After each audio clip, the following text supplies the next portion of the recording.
Really here is. in South Texas. This is the first landfall in 2 years, the most measurable rain we've seen since early July, Wow. and that was only 1/10 of an inch.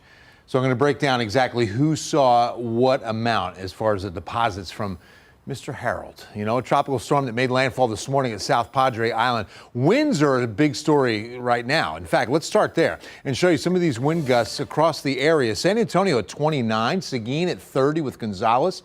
You can even see 26 up in Kerrville, 32-mile-per-hour wind gusts at Fredericksburg. But if I bring you south and southwest, we will get to the center of circulation. Take a look at where it's wrapping into the center just north of Laredo. Laredo is getting wind gusts at 45 miles per hour, Cotulla 41, Carrizo Springs at 34.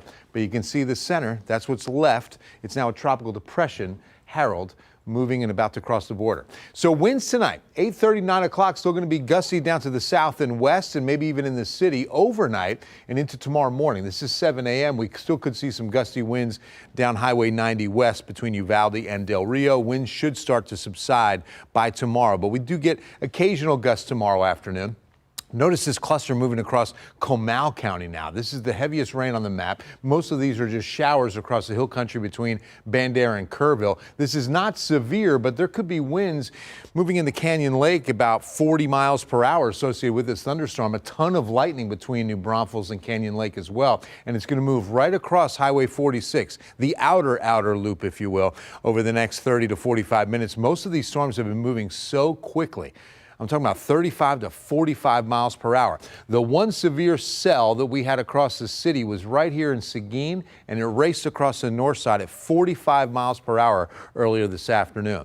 Rain totals got better as you move farther south, a little more than half an inch now and counting in San Antonio, closer to an inch near Floresville, but then between 5.5 to 7 plus between Tilden and Corpus Christi. That was the best rain on the map. Now you see the center of circulation just about to get over the border into Mexico. We still have some of these rain bands available for some rain tonight, so I wouldn't be surprised if overnight hours, this is 2, 3 in the morning, we could see another band of showers develop. Tomorrow, I'm going to go with about a 30% chance of additional rains. Temperatures as cool as 75 right now in Bernie, 73 in Uvalde, 25 to 30 degrees cooler than this time yesterday. That is something else. All right, numbers today from San Antonio International, where visibility socked in 91. Disregard the record. Maybe it feels like a record low, doesn't it? 96 is the normal, and rainfall in the gauge for the city officially at about half an inch. 7-day forecast. Tomorrow we're going to hit a high just shy.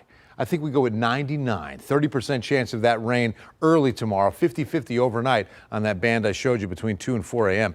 And then the heat returns, 102 Thursday, 103 Friday. We climb the ladder to 105 by Sunday, Alana. So summer is still with us for another few weeks. Yeah, but we'll enjoy this while we can. Absolutely. Thank you, Bill.